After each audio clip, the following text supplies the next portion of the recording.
예레미야서 32장 16절에서 25절 말씀 제가 봉독해 드리겠습니다. 내가 매매 중서를 네리야의 아들 바룩에게 넘겨준 뒤에 여호와께 기도하여 이르되 슬프도소이다 주 여호와여, 주께서 큰 능력과 펴신 팔로 천지를 지으셨사오니 주에게는 할 수 없는 일이 없으시니이다. 주는 은혜를 천만인에게 베푸시며 아버지의 죄악을 그 후손의 품에 갚으시오니 크고 능력이 있으신 하나님이시요 이름은 만군의 여호와시니이다. 주는 책략에 크시며 하시는 일에 능하시며 인류의 모든 길을 주목하시며 그의 길과 그의 행위의 열매대로 보응하시나이다. 주께서 애굽 땅에서 표적과 기사를 행하셨고 오늘까지도 이스라엘과 인류 가운데 그와 같이 행하사 주의 이름을 오늘과 같이 되게 하셨나이다. 주께서 표적과 기사와 강한 손과 펴신 팔과 큰 두려움으로 주의 백성 이스라엘을 애굽 땅에서 인도하여 내시고 그들에게 주시기로 그 조상들에게 맹세하신 바 젖과 꿀이 흐르는 땅을 그들에게 주셨으므로 그들이 들어가서 이를 차지하였거늘 주의 목소리를 순종하지 아니하며 주의 율법에서 행하지 아니하며 무릇 주께서 행하라 명령하신 일을 행하지 아니하였으므로 주께서 이 모든 재앙을 그들에게 내리셨나이다. 보옵소서. 이 성을 빼앗으려고 만든 참호가 이 성에 이르렀고 칼과 기근과 전염병으로 말미암아 이 성이 이를 치는 갈대아인의 손에 넘긴 바 되었으니 주의 말씀대로 되었음을 주께서 보시나이다. 주 여호와여, 주께서 내게 은으로 밭을 사며 증인을 세우라 하셨으나 이 성은 갈대아인의 손에 넘기신 바 되었나이다. 아멘.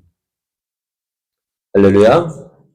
우리와 함께 하시며 때마다 시마다 도우시는 하나님께서 우리를 위해 허락하신 은혜의 날이 시작되었습니다. 하나님께서 허락하신 오늘이 하나님을 인정하며 하나님의 인도하심에 순종함으로 하나님의 선하신 뜻을 이루어가는 복된 날 되기를 예수님의 이름으로 축복합니다. 오늘 우리에게 주신 하나님 말씀을 통해서 기도는 환경을 뛰어넘어 하나님을 보게 합니다. 기도는 환경을 뛰어넘어 하나님을 보게 합니다. 이런 제목으로 하나님 말씀을 전가하겠습니다. 예레미야는 사촌인 하나멜의 밭을 구입한 후에 두 개의 매매 증서 가운데 하나를 봉인하고 하나는 봉인하지 않은 증서를 토기에 담아서 오랫동안 보관하라고 했습니다. 그런데 예레미야가 밭을 산 당시는요, 바벨론 군대가 예루살렘을 1년 동안 포위하고 있었습니다. 그러다 보니 이제 나라가 언제 어떻게 망할지 모르는 그러한 상황에서 이렇게 밭을 구입하고 매매 증서를 오랫동안 보관하라고 하는 것은 참 주위 사람들이 볼 때 참 어리석은 일로 보였습니다. 왜요? 나라가 언제 망할지 몰라요. 바벨론 군대가 막 진을 치고 있고요. 또 예레미야가 어떻게 해요? 나라가 바벨론에 의해서 시드기야 왕은 포로로 끌려갈 것이고 그래 모든 거 다 망해서 바벨론을 공격한다 하는 그때에 땅을 산다는 거 어떻게 보면 이해할 수 없는 일이었습니다. 그러나 오늘 예레미야가 이렇게 행한 것은요. 하나님의 약속의 말씀이 있기 때문에요. 어떤 약속의 말씀이요? 70년이 지난 후에 하나님께서 이 땅을 회복시키시고 그래서 다시 밭을 사고 파는 그런 경제적 행위들이 일어날 것이다 라고 말씀하셨기 때문입니다. 그래서 예레미야는 지금 바벨론에서 유다 예루살렘이 멸망하게 되지만 하나님께서 약속하신 그 약속의 말씀대로 회복될 것이라는 그 소망을 그 예레미야 이 밭을 산 행위를 통해서 보여주고 있습니다. 자, 그래서 이제 사촌 하나멜의 밭을 사고 매매 증서를 바룩에게 보낸 예레미야는요, 하나님께 기도를 합니다. 근데 참 그럴 것 같아요.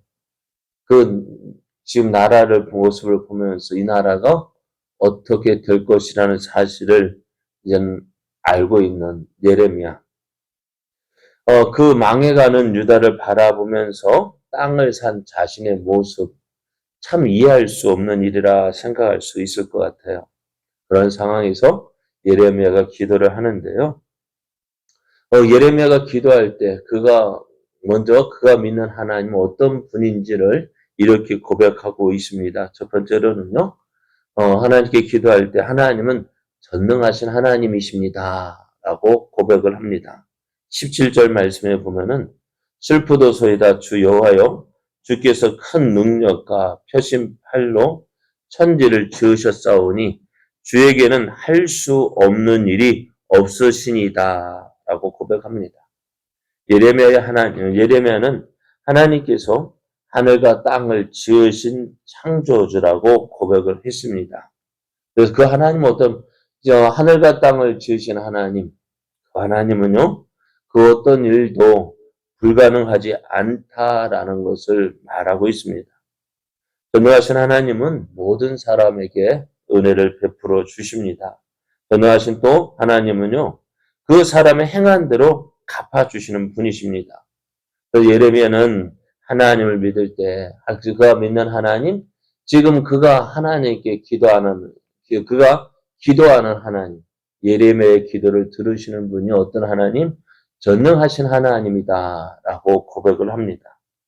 또 그러면서 이제 예레미야는 그 하나님이 어떤 분이신지를 그의 삶을 통해서 보여주신 그 하나님을 고백하는데요.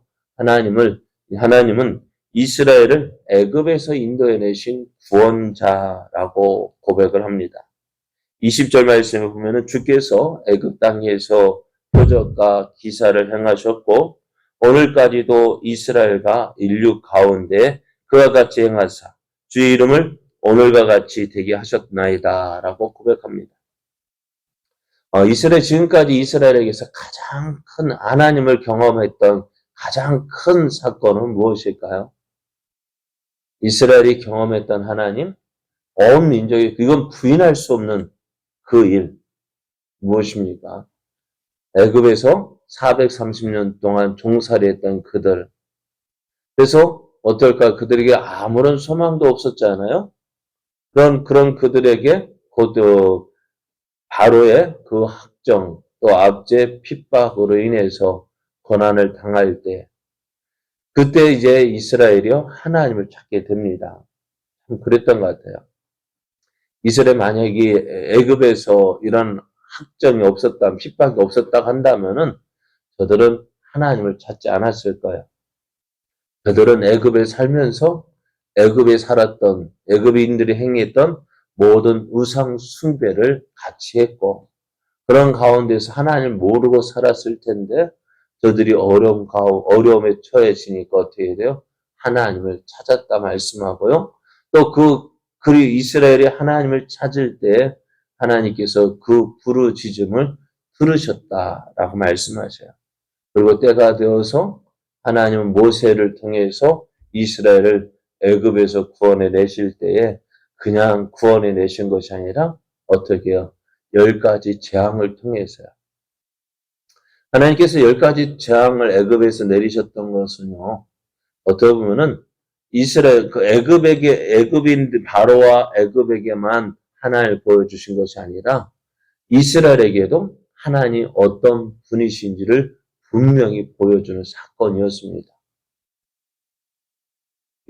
애굽의 그 재앙을 내릴 때 그런 애굽이 내리는 재앙 가운데서도 하나님은 누구를 하나님 믿고 의지하는 이스라엘을 구별하셔서 그들에게는 애굽인에게 내렸던 그 재앙을 내리지 아니하시고 또 그것을 통해서 자신들이 애굽에서 나왔다는 사실을 저희들이 기억하고 또 그 하나님 애굽에서 인도해 내신 하나님은 어떻게 해요?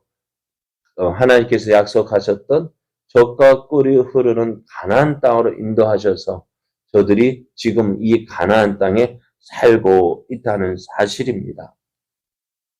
애굽에서 종살이했던 저들. 그러나 저들이 지금 가나안 땅에 살고 있는 것은요, 하나님의 은혜로 되어졌다는 사실을 고백하고 있습니다. 그리고 하나님은 이스라엘을 애굽에서 구원해 주신 구원자이시라고 예레미야는 고백을 합니다.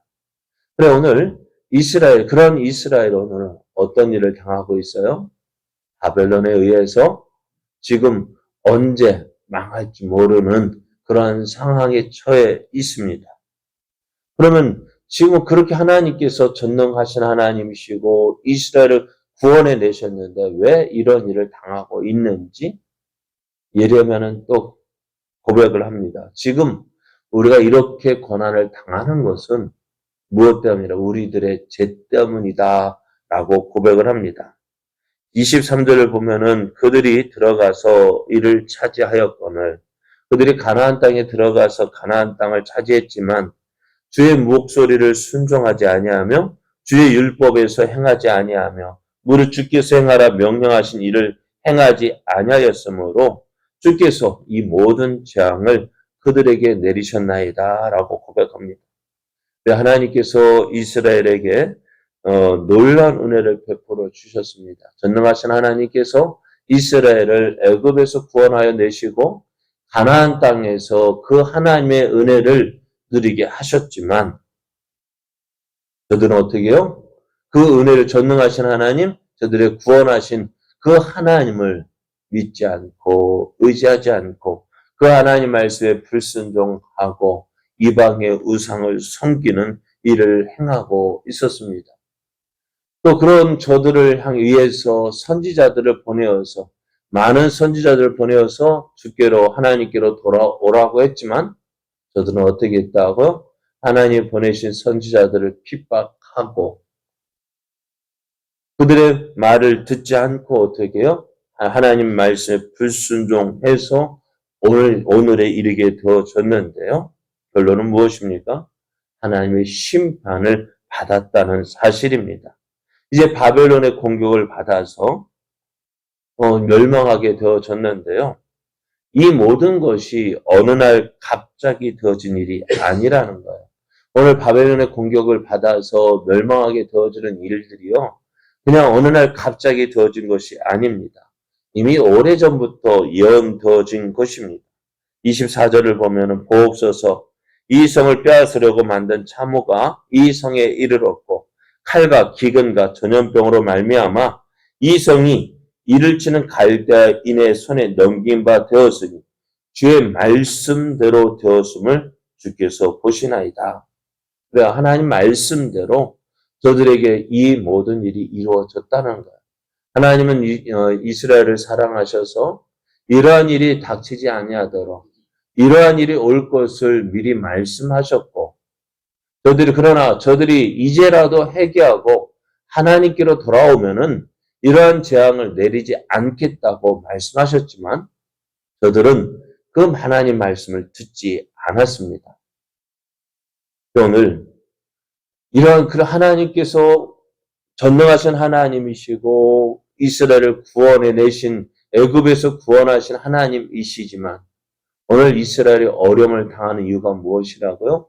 그 하나님을 믿지 않고 그 하나님 말씀에 불순종했기 때문에 오늘 저들에게 이런 어려움이 닥쳤다는 사실입니다. 그래서 오늘 우리가 믿는 하나님 어떤 하나님? 오늘 예레미야가 고백했던 것처럼 전능하신 하나님이십니다. 우리를 모든 어려움에서 죽음에서 사망과 어둠에서 건져내신 하나님, 전능하신 하나님, 구원자이신 하나님이신데 그 하나님께서 왜 오늘 우리에게 어려움을 주실까? 다른 것 때문이 아니겠죠. 오늘 유다가 오늘 북이스라엘이나 남유다가 이러한 하나님의 심판을 받는 이유가 뭐예요? 어려움을 당하는 이유가 무엇입니까? 하나님을 떠났기 때문에요. 계속해서 말씀드리는데 오늘 이러한 이스라엘 모습을 보면 탕자의 모습과 같다라고 말씀드릴 수 있어요. 저들이 탕자가 왜 어려움을 당해요? 왜 먼 나라에서 돼지가 먹는 지엄 열매조차도 얻어 먹지 못하는 그런 신세가 되었습니까? 아버지 집을 떠났기 때문에. 오늘 유다가 왜 이런 어려움을 당합니까? 하나님 말씀에 불순종하고 하나님을 떠났기 때문에. 그럼 오늘 예레미야는 이 사실을 알고 하나님, 우리가 이런 지금 되어진 일들이 하나님을 떠났기 때문에 되어졌습니다. 라고 고백하며 하나님의 은혜를 구하고 있는 것입니다. 그러면서 오늘 예레미야가 하나님, 그럼에도 오늘 내가 지금 바로 하면 하나멜의 그 땅을 산 이유가 온전히 알지 못했습니다. 그 하나님, 그럼에도 오늘 내가 이 땅을 샀습니다라고 고백을 합니다. 25절, 주 여호와여, 주께서 내게 은으로 밭을 사며 증인을 세우라 하셨으나 이 성은 갈대아인의 손에 넘기신 바 되었나이다. 곧 망하게 될 그 유다를 바라보면서 하나님, 내가 하나님께서 명하신 대로 하나멜의 땅을 샀습니다. 라고 고백하고 있습니다.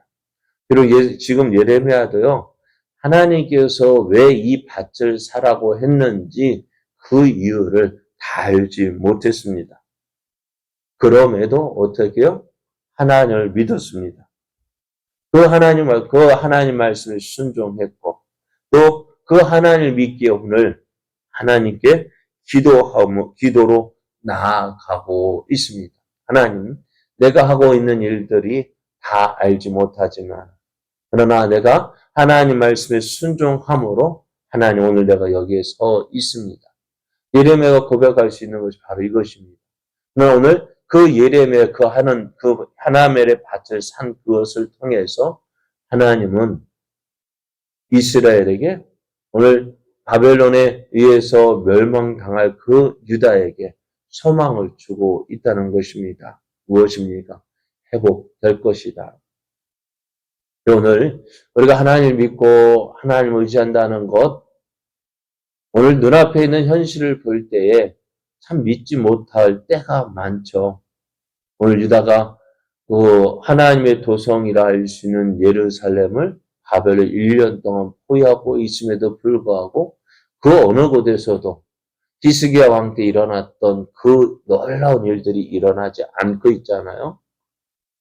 그런 어려움 가운데서 하나님을 찾고 하나님을 의지한다는 것 참 쉽지는 않을 것 같아요. 왜요? 모든 사람이 어려움 가운데서 믿음을 포기하기 때문에요. 눈앞에 있는 현실이 너무나 어렵고 힘들고 괴롭기 때문에. 그러나 예레미야는 그 하나님을 믿었습니다. 전능하신 하나님을 믿었고요. 또 과거에 하나님께서 행하셨던 그 놀라운 일들, 하나님께서 내게 베풀어 주셨던 그 놀라운 일들 무엇입니까?